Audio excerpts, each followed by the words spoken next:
So, hi guys, good evening, good morning, good afternoon. This is more like an introduction. I think we can go on to start the class for today, while others will join in as the class progresses. Excuse me. Yeah. Hi, everyone. My name is Pavel, and today I will tell you about product strategy. Just give me a second, I will share my screen. If there will be some problems with internet, please tell me, and I will turn off my video because I know it helps. If you will have any questions, please interrupt me anytime, and it's okay. Don't save your question to the last minute. I guess that our session today will long 1 hour, maybe shorter, so it's okay. And yeah, I guess everyone see my screen, so let's start. Um, Before starting, I would like to present myself a bit. Uh, Now I'm working as a product owner, but my career was started as a business analyst. And step by step, I started working in different companies, in different teams, launching my own products. And now uh, I'm working, as I said before, in a product company. I was working in different areas. Mainly it was B2C, so it's a business to customer product. Sometimes I faced challenges to launch B2B products, but the areas where I'm working, it's fintech, Web3. Web3, it's about crypto and iGaming. So it's mainly all about high risk industries. Uh, Today we will talk about product vision. It will not about product theory. It's more about uh, the life in a product team, in product companies, and with challenges with that you can face. And it will be all around product strategy. Um, Product strategy helps you to stand out. Many teams are busy but not effective. Strategy helps you to focus on few things that actually move outcomes, move business. Also, in early stage products, you rarely have perfect data to analyze it and to build some prediction. So you need to wait to make smart bets, learn fast, and adjust. Um,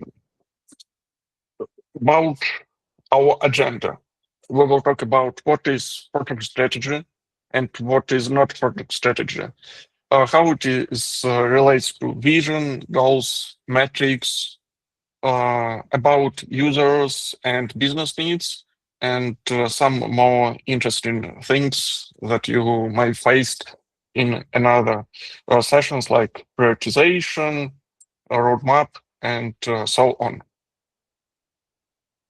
Uh, Product strategy. Strategy, it's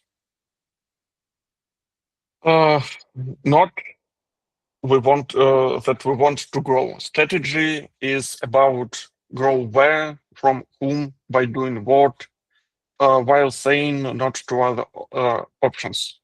If the team has no takes off, they don't have any strategy. They have a list of tasks. A strategy should make decision easier, not harder. The main mistake that a lot of people do, it's mix three statements: strategy, vision, and roadmap. The main idea here is not to mix it. Roadmap is not a strategy. Roadmap is plan for execution, and it should change you when you learn something or get some new feedback from users. Strategy is the why behind this plan. If your roadmap changes every week, it could be normal because new tasks, new goals from business. But if your strategy changes every week, you probably don't understand your problem yet, the problem of the business, or you don't clearly understand what stakeholders wants in different directions. Stakeholders, it's not only your colleagues from other um, from other areas. Stakeholders could be from your company. It's like marketing, lawyers, department, sales, and so on. But stakeholders also could be your users, your main stakeholders who will use your product. Vision, it's like a compass. It's not there to sound smart. It exists to help decisions when the team confused. Vision um, is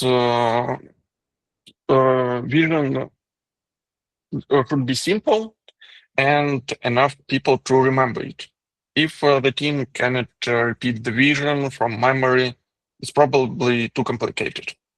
Also, vision is not only for internal motivation. It helps hiring, partnerships, product marketing, and so on.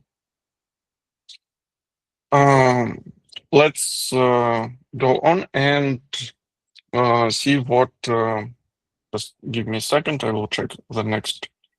Yeah, next slide. Let's talk about strategy. The cost of no strategy. Sometimes, mainly startups start invoking on the very fast and strong competition area. They need to do everything, and actually, the teams don't know what they're doing.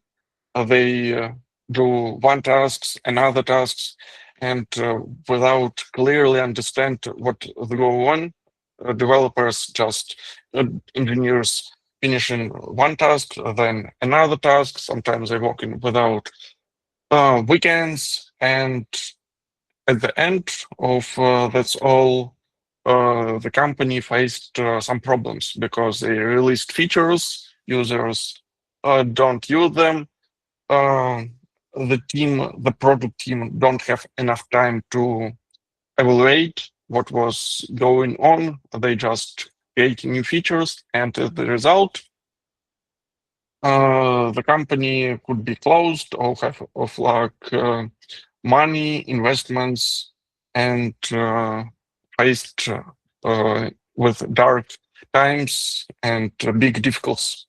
So the strategy, it's the plan that should be in every team heads.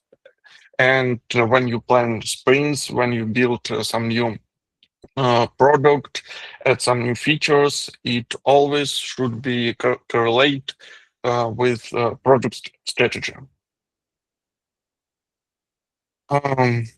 Let's talk about strategy template, strategy structure.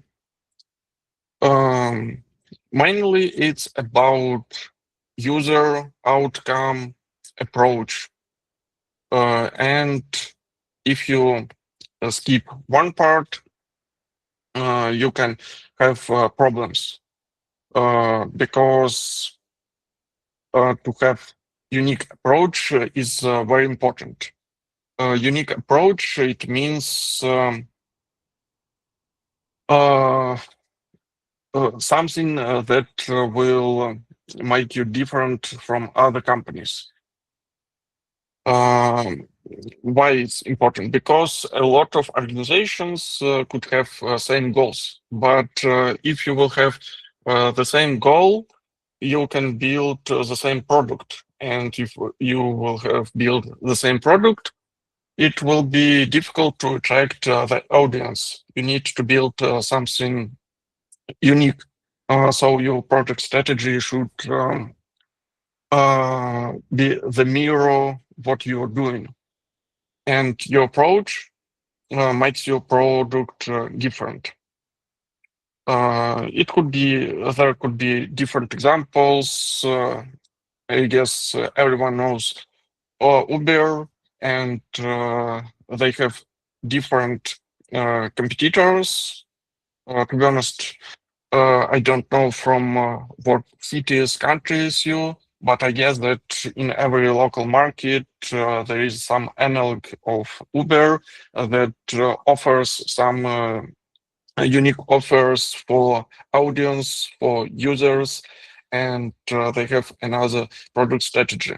They don't want to force and beat Uber. They want to attract their users and uh, work with the audience that is faced with their values and brings some ideas that they need to release.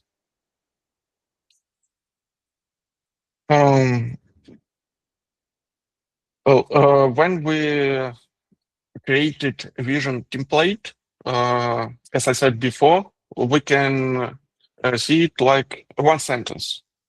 And we can always remember it and just use this simple example.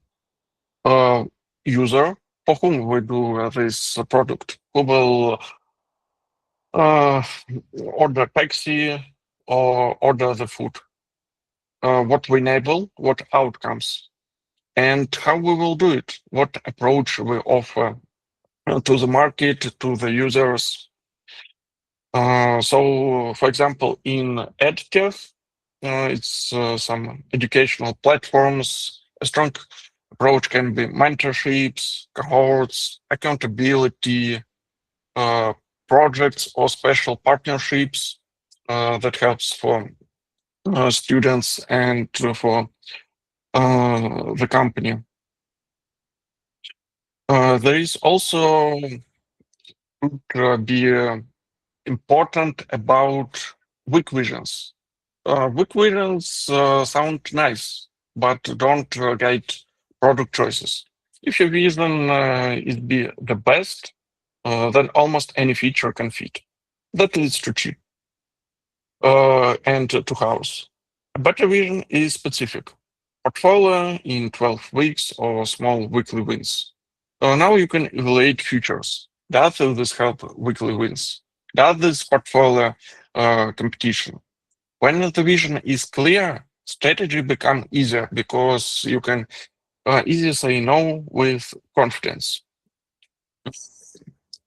So again, what we do, our brand, and what it will bring to the market and make it unique and helpful for users. What methods we will use to drive product vision, and of course outcomes, because it could be economic or non-economic benefits, but anyway the company should bring outcomes, because in other way there is no aim, no goal, and no way to growth and to build and deliver new features. Goals. What is goals? Goals, it's not a list of tasks. Tasks, it's how you try to reach a goal. But goal must be the outcome. When the team use task goals, they often celebrate shipping out, but forget to check impact. And check impact, it's very important. So when you create new feature, anyway, in any app, it could be, for example, in Steam, when you bring new feature for users, you need to understand how its effect on our users, and did it faced with aims that you set. Because when you uh, um, develop something, you spend time, you spend money, and when you release it, you would like to earn money on this feature. So it's very important when you're working on goals before release the feature, understand how you will measure it. It could be different types of analytics, different types of data, but you need also to understand what data you need to collect and what metrics you would like to understand and to check. For example, in education, it could be different attending classes, doing tasks, finishing projects, and of course, returning next week, or just subscribe for another course. And only metrics then you can measure. It's real indicators about your progress, about your goals, and about your strategy that you are on the right way. So please remember it, because in many companies I faced with situation when people just when teams just deliver a new feature, and then they don't know how to measure it, and so the business come to you and ask what outcomes, what profit did you, why we released it, and does it give us some profit, or we lost money. Yeah, sometimes it could happen when you released a new feature, but it doesn't make any sense, any profit, and you started to lose your money. So you need to quickly understand it and fix it. So measurable goals and measurable outcomes, it's very important. So you can just to deliver feature a bit later, but you will be ready to measure it with different dashboards or another ways of statistic information. OKR. OKR is a great thing, and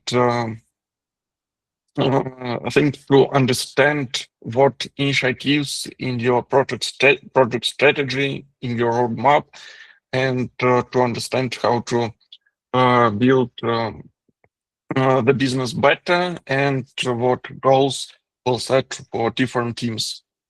Mainly they're useful when there are not too many OKRs.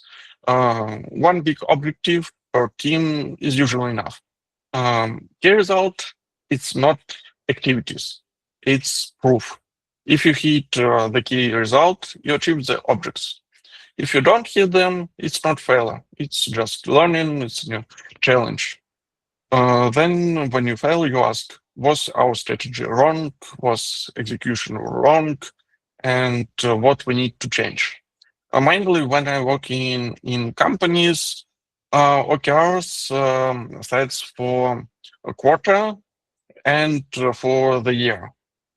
And it's always measurable result. So OKRs, for example, for a year to increase the number of users from 1 million to 6 million. And then you can divide it into the tasks, into the initiatives, and set different hypotheses. And then after the phase of discovery, go to development and release it. So OKRs, it's the plan how you will release, how you will achieve your goals, and it helps to plan the strategy of the whole company. And because OKR could be not only for one team, it could be for different teams, because if you want to increase the number of the users, it's not only about to release a new feature. It's also about marketing. It's also about advertising, working with community, working with churn rate, and so on. So you can see that there are different stakeholders from different areas, and you need to work closer with other teams. One more thing is North Star metric. North Star metric it's not a metric, it's reduce confusion. This is the number, this is the number, this is the metric that the teams watch over time. The North Star metric is something, the one metric that helps you to understand, does your product works or not? There is example for Apple Music, it could be the same, for example, for Spotify. The main idea about North Star metric that this is not about revenue, because if you will think about any business, the main idea of any business is to earn more money. But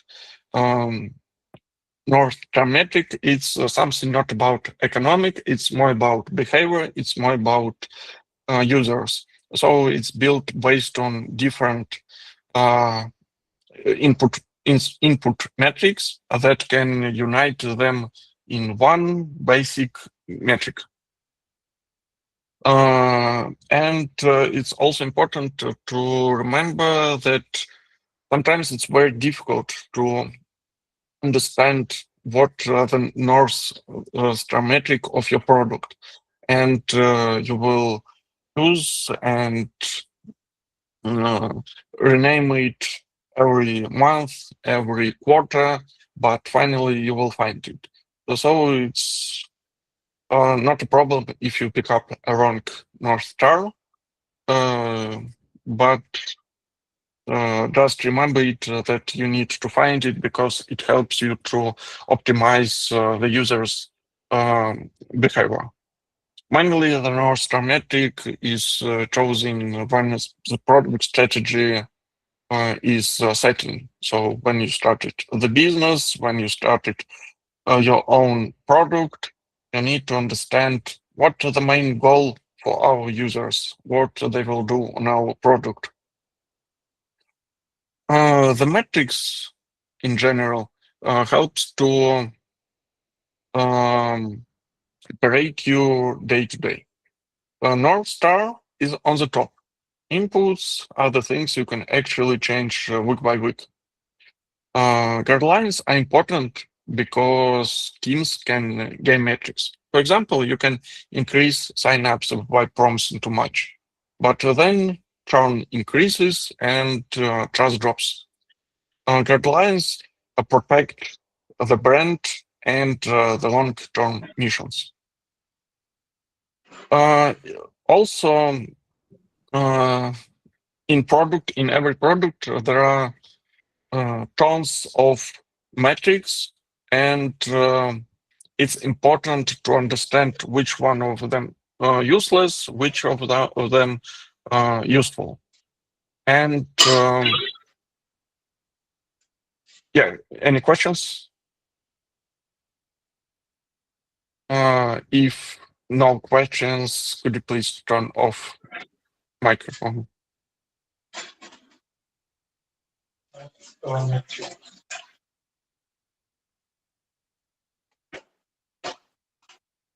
Yeah, Obinana, could you please turn off microphone?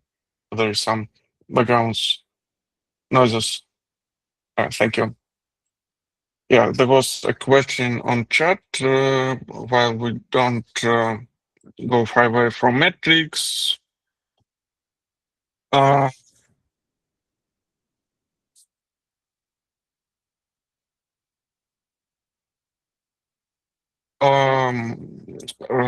you mean the metric about product that already set up, that already built, and how to choose correct, yes?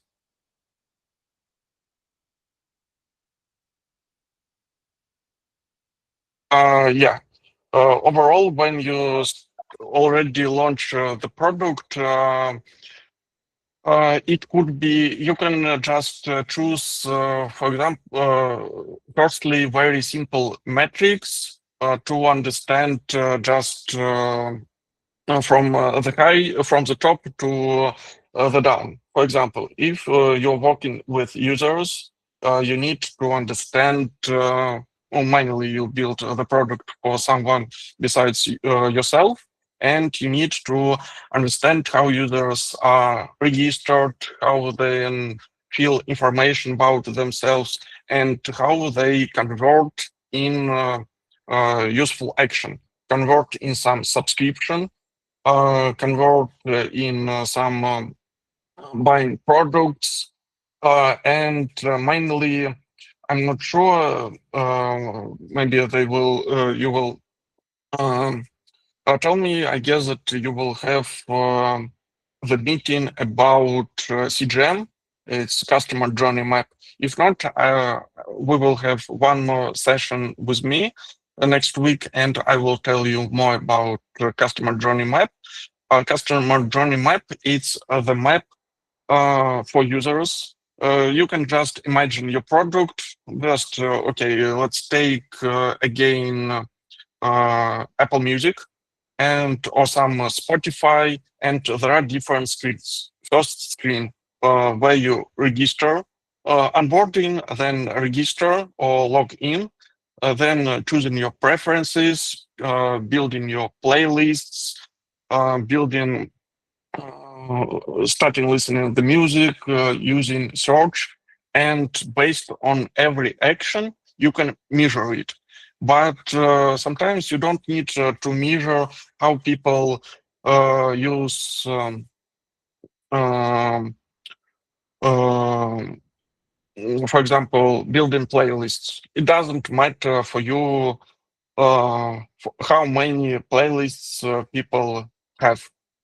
But on the other side, you can also mirror it and understand it from what songs people build these playlists. They can upload music by themselves, or they can choose something from the search. Mine mainly main metrics for it's not North Star, but about Apple Music. Uh, it's how many people convert to um, payment action.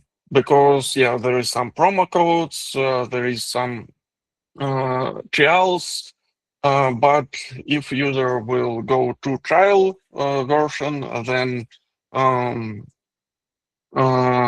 cancel it, you will not have any profit. So you need to understand how many converting users. So about product, um, you need to understand what the aim of your product, what it gives for users. You can sell anything in e-com or on the marketplace. So you need to understand what the most popular um, uh, topics, products that you are selling, because if you don't understand it, you can show for users, I don't know, tables, but the people want to buy the sofa, but sofa will be on the bottom of the list of categories. And if you misunderstand it, people will not find sofa and go to uh, another product. So you need to understand the user's behaviors and understand uh, how you can convert them to action, to pay something, to buy something, and so on. About com, there is also important metric is churn rate. It's people that just visit your website and leave it. So it's a number of the people who who doesn't do any actions. Mainly, if you can write me on LinkedIn, and if you have any products, then you want to dive deeply and understand what metrics, or you have your own products or ideas, I could help you to set the list of the metrics that should be tracked firstly. Mainly if it's some website or so on, you could just connect the free version of Google Analytics and it will show you all metrics on the website. You can connect any buttons to measure how often people push it. You can understand the user's behavior. You can understand the user's portrait and what they're searching on. To be honest, about metrics, it could be one more different lection because uh, it could be talk too long. So I hope I could help you to understand and you basically about metrics. And again, if you want to dive deeply, feel free to write me on LinkedIn, and we can have one translation to clearly understand this theme. Okay, let's go to vanity and useful metrics. There is big difference about vanity, about useful metrics. Vanity metrics are not always useful, but they're dangerous because they could be could become your main goal, but it will not show it will not correlate with your product strategy. The best early signal is often retention and completion. If people come back and keep using the product, something works and it's perfect. If people join and disappear, you don't have product market fit. Like I said before about Apple Music trials. Something, if it happens, it means that something went wrong, or maybe something with onboarding or value problems, and you need to understand why and change your attention from the trial users to look on another angle to converting users in the opposite side and to see what happens with people who buying this subscription and why others don't do it. You can just set some asks for feedback or see for users portrait. Maybe for different countries you need to set different prices and so on. It's also important to understand what is metric and how does it code. Because different teams could understand it differently. Mainly it's like marketing and engineers from development team. They have different backgrounds. They have different education and sometimes the same name of key matrix or matrix could be different from one company to another company. So Activision, it's not a sign up. Activision is got value. For example, in ad tech, value might be finishing a small task, submit a quiz, joining a group, or just getting feedback. So you need every time when you start working with metrics, you need to write them down and evaluate it. So you need to define how you understand what the metric is and show for everyone in your team. And it helps to save lots of months when you will try to recognize what is going on. And are you talking about one thing or it's all about different problems? Aligning user value and business value. I guess maybe it's the heart of the product strategy because the product must deliver value to users and also support the organization's stability. If you ignore business reality, you might create something loved but impossible to maintain. If you ignore users, you might create something fundable but not used. And in behind this slide, there is could be a big problem of small startups or not big companies when there is a founder or a few founders and you just making some tasks that they set for you. But founders or you as founder thinking that you are a user and you know everything's best. But to be honest, that doesn't work. Of course, the founder might be want something or knows the market, but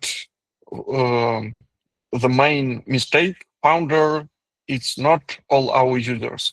You also need to understand the user's problems, the user's behavior, and understand what the users want.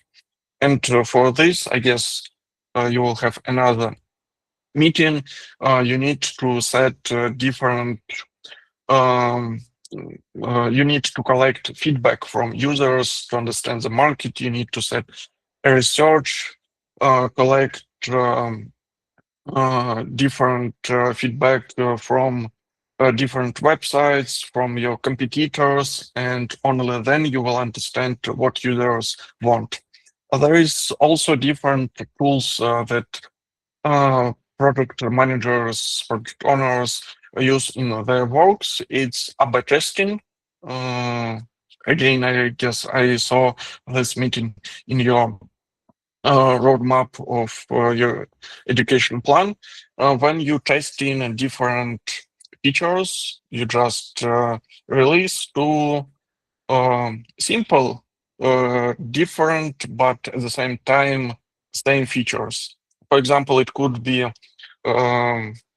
different onboarding for different user cohorts. And you will release it like 50-50%, one version for one cohort, another version for another cohort. And then you can see what onboarding what onboarding works better, and then choose the better for you. And now it's very important, mainly when you're working with money in fintech area, because just a small button in another color or in a wrong place could reduce your profit. So you just need to test it before rollout for all users. Maybe someone from you already faced that sometimes you and your friend using the same product, but you have one more feature that your friend doesn't have. It means that you are in cohort of users that interesting users. It also could be beta testing when you agree to test new features. And then it means that business will see how you often use this new feature and compare with your friend and compare the profit that this feature gives or the loss that this feature brings to the product. To understand what the feature should be released or what the problems users have, there is the simple way to understand users' needs. It's just to be done framework or just to be done approach. You can understand it's like you hire users for your product to make a progress. So just imagine the situation when something happened. I want to, and so I can receive some outcome from product. And so you can set the user. You can set the user on your site and try to understand what motivation and what outcome in which situation the user expects. It's a very useful thing, and mainly always when I set the business tasks before starting writing requirements for development and starting prototype, I try to understand if I were user, what I would like to do and how can I achieve. Sometimes it doesn't work properly because, of course, I'm inside of company and um, it's not. It doesn't work so clearly as I wanted. So in these cases, I often ask my parents, my friends, my brothers, try to describe how they will do it and what they wanted. Also, I can go to loyalty users and ask them to help me to understand in what situation what they want to do. But it works almost every time. Value exchange. Value exchange, it's a great reality check. If the product asks for a lot before giving value, of course, user will quit. For example, in different apps, it can be long onboarding that you couldn't skip. I guess maybe you remember when you download any app and there is onboarding, then you don't want to read or don't want to participate, or you cannot skip it. You just close app and doesn't return it. Different complex setups. It's more about different bankings, or when you want to open account in different neobank, it could be very difficult KYC process or complex setup, or some when you withdraw money online or send money to another card, you wait too long and you don't want to continue and use this product because you have an Alex that gives you a better result.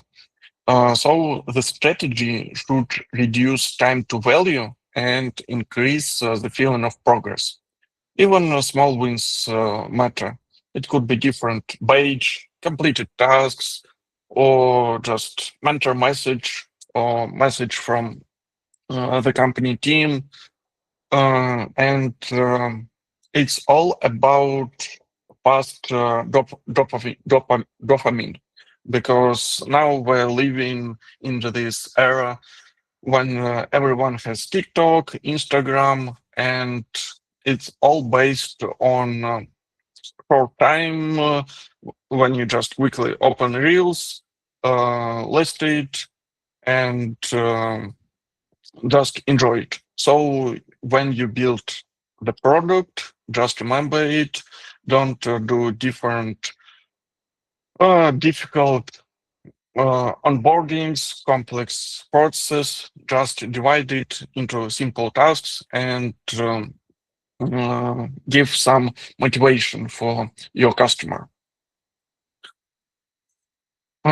Many teams say that they have strategy, but when you look at their roadmap, everything is priority. Everything high, top priority. That means that the strategy doesn't work. The real strategy should make decision easier. It should help you to reject ideas, even good ideas, because they don't fit your current focus. For example, a few weeks ago, we declined a great idea about gamification for our users because the time that we will spend to develop it is 2 sprints. It means about 1 month, but the profit that we will get is not so great, and now we cannot release it because our infrastructure doesn't accept it in current way. And when we will change our infrastructure, change our architecture, we can do it faster. So we just reduce the prioritize and put it in backlog.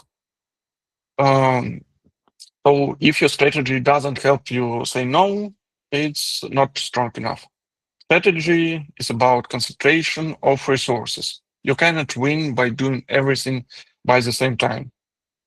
And of course, you cannot do everything at the same time because it will be very, very expensive and business will never accept it. One more thing is important, as I said before, is segmentation. A lot of companies say that, a lot of teams say that they're product for everyone. But this is a mistake because you cannot build the product for everyone. Different users need different onboardings. They need different features, pricing, messaging, um, and different users have different aims. And if you will try to satisfy everyone, you will build confusing product that wouldn't work great. A smart strategy: choose primary segment for next 3 6 months and just win there first, and then you can scale your product and expand for other geographic, other users. So focus creates clarity, clarity creates speed. And for example, TikTok, it wasn't the product for everyone in the beginning. It was a product just for China, for some area, for some age, and just step by step they increased segmentation, they increased auditory, and go to different markets. And of course, different markets needs different strategy to launch the product. Uh, Positioning. Positioning, it's strategy. It's not just marketing. Even if a product is good, users all will always compare you with something else. Your competitors is not always another startup. It could be different big companies. They have different strategies. But if your value is not clearly different, users want switch, you don't grow, so strategy must define your unique angle. Uh, things Many teams think they must be better in every area.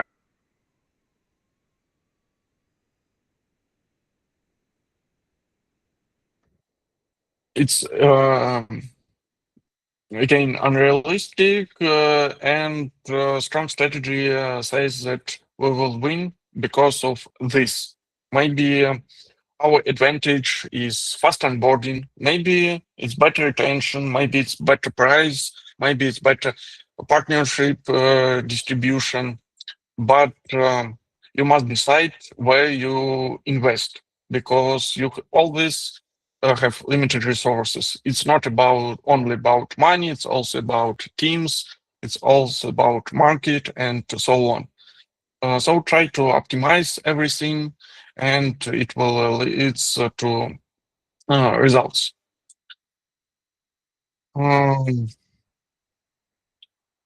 Um, this is strategy themes roadmap. This is a practical way to connect strategy and execution. Instead of saying we will beat future 1 to 3, say our focus this quarter is improving Activision. Then the future experiments inside that theme. If stakeholder proposes a new idea, you ask, does it improve Activision? If not, it goes later.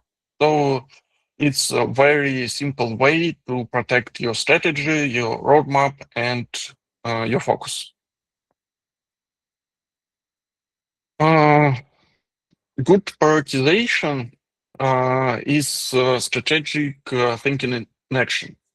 You don't always build the biggest future first. Sometimes you build the small experiment that reduce the biggest uncertainty. For example, you don't whether no users care about feature. Test interest before full development.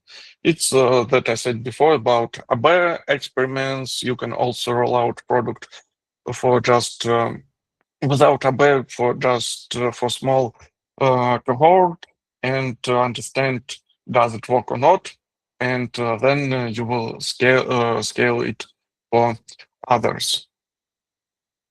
The simplest way for prioritizing featuring is ICE framework. ICE is about impact, confidence, ease, and it gives you a total score. Um, there is it gives the answer for three questions. Why is confidence low? What data do we have? And can we test before committing? So the purpose of scoring is not a perfect math, but the purpose is alignment and transparency when you can comparing features by the same stage, by the same metrics, and which one is better, you can release first. But there is also one more thing how help to uh, prioritize your features. It's how fast we can do and how many resources do we need. And sometimes it helps to prioritize faster and understand why one feature more important than another one. Most fail products fail for predictable reasons, not because the team was stupid, not because the market was evil, just because focus was weak, prioritize was unclear, and learnings was slow. If you remember one thing from today, it helps you to build products stronger. Strategy, it's not about being perfect. It's about choosing direction, committing to it, measure results, and adjusting based on evidence. And let me finish with one strong idea. Most teams think comes from doing more features, more ideas, more initiatives. But real success usually comes from doing fewer things with more focus or higher quality. Product strategy is not about complexity. It's about discipline. Discipline to choose one direction, discipline to say no, discipline to measure honestly, and discipline to change when the data proves you wrong. If you build this mindset, you can work in any company, any industry, any country, because strategy is not about tools. It's about thinking clearly under uncertainty. And this is the superpower of product strategy. And yeah, that's all from my side for today. Maybe there is any questions, any feedback, because we will meet one more time next week, and the theme of the next week, I don't remember clearly what we will talk about. Just give me a second. Next week, it's roadmap planning. But maybe if you would like to focus on something else, please tell me, write me on LinkedIn or your advisor, and we will try to put some more theme in next week too.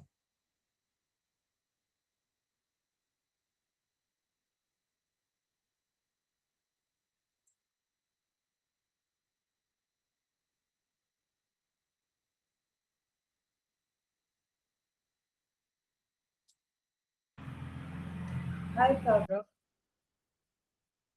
All right, then. If you have a question, you can drop it or just raise up your hand. You can use your hand emoji on the screen. Raise up your hand and raise your mic and ask your question.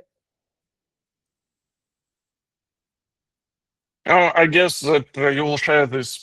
I will send you a presentation, and you can share with our students, and they can check this presentation later and write me on LinkedIn.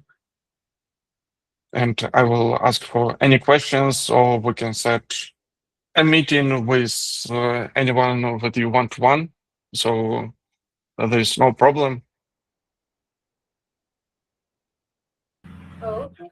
Maybe by next class, I believe you'll have their question. There's a question in the messages. Please can you explain more on goals or product strategy? About just a second, something was my internet. The goals of the product strategy, it's the strong product strategy is aims to a few things. Mainly it's create a clear direction for your team. That the team that you are working with should understand the strategy of your product, what you're doing, what your company doing, and everyone who works mainly in your team. You are not responsible for whole company. Should understand what is going on, and it's very important when you're working with um, development engineers to set goals for every sprint and so on. Product strategy helps to and aims to focus resources and resources on what matters the most. Align user value with business value. Reduce risks and helps you to define measurable success and mainly build long-term competitive advantage of your product. So without clear goals, strategy become random execution.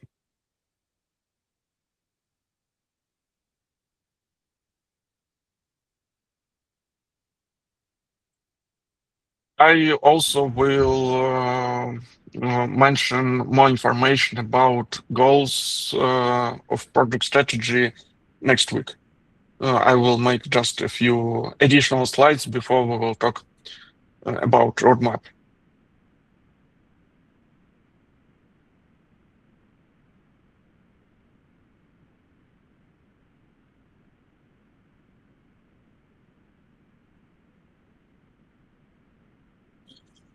Just give me a second about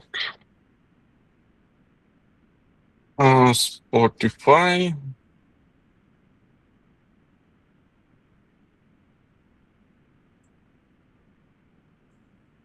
Um, it's about user behavior matters more than profit. About Spotify. Let me try to explain it clearly. The idea about Spotify was that Spotify doesn't optimize firstly for revenue per user, profit margin, or some advertising. Spotify optimizes for firstly for listening time, daily active users, repeat usage, and how long people listen the music at all. On short term profit, yeah, of course, it's about some advertising, page, and so on. But mainly, we care about user behavior because when we have some loyal users, when users go with us for a long time, we will convert them to paid users. We cannot convert unloyalty users that just hate our products, so they will never use it. But when we, I guess that Spotify, like many others products, for example, ChatGPT, they have free version of the product.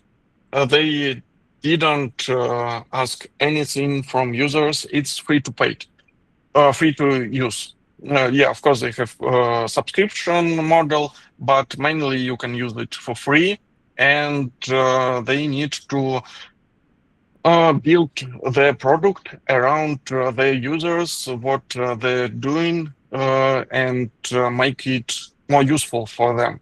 And when you start in use it every day, every hour, and so on, you cannot live without this product.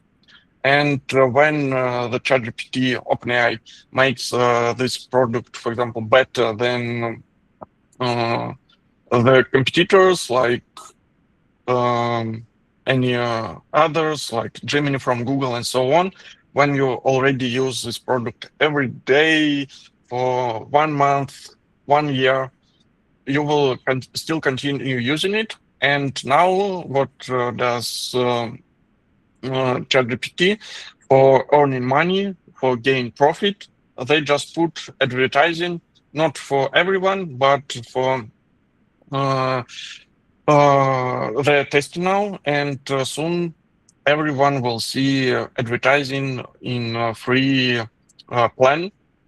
So they start working with users. It will not about earning money. They have investments, they have funds to build it, and only after they started to implement some new features that helps them to earn money. It also works with increasing payment plans and so on, because firstly they had lower tariff plans, lower prices, and just later when everyone works it, when big companies implement their process because they have enterprise solution, they just increased price, and no one couldn't reject it because it's already lots of information you upload here, and you will not change it for anything else just because they increased price for a few dollars.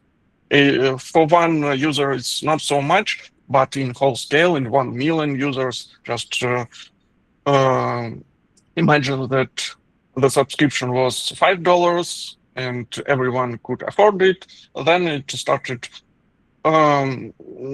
increased to $9 or just $7, just plus $2. Not so much, you think, but in the scale of whole users, like I don't know the auditory of ChatGPT, but maybe 2 million users per day or 20 million users per month, and just multiplies $2 and to see how does it easy to increase the profit. I hope I answered for this question.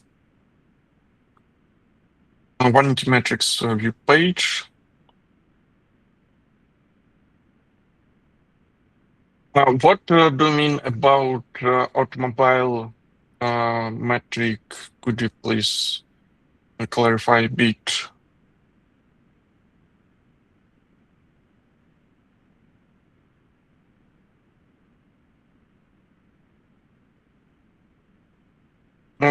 Maybe you mean about page views, and like page views.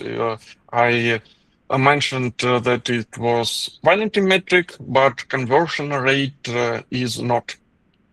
Like on my slide there was like page viewers, total viewers, app downloads, total visitors, followers, like vanity metrics.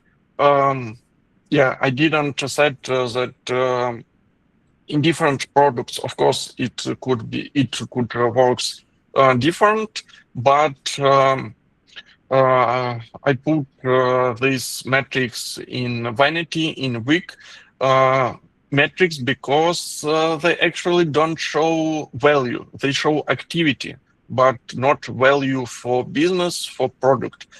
And they don't predict revenue.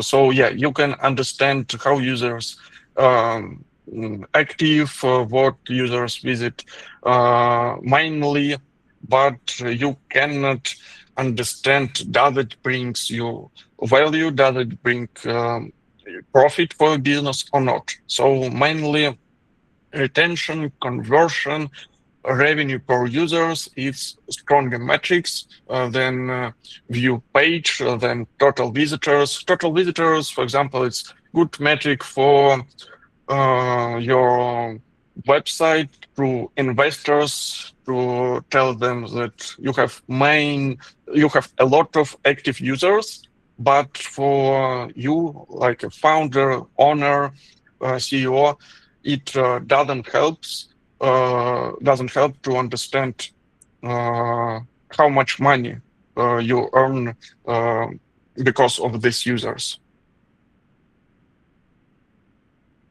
So mainly page visitors, total visitors or followers. It more about metrics from acquisition team, from marketing team, and they can understand that the advertising works clearly or not, but not about metric for whole company.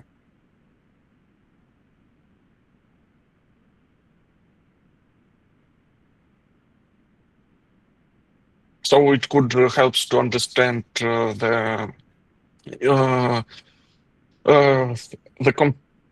about your marketing team. Does they launch a good company?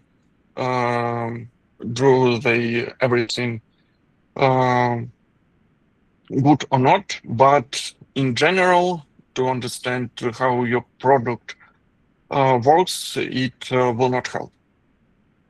You need to understand how many visitors convert to users who buy anything.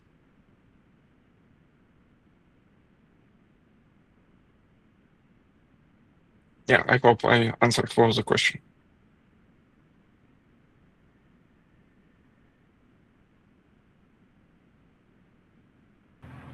All right, Pavel, I think that's the last question. All right, so thank you very much for the class. Get materials from you, and then we'll see you next week. Yeah, thanks so much.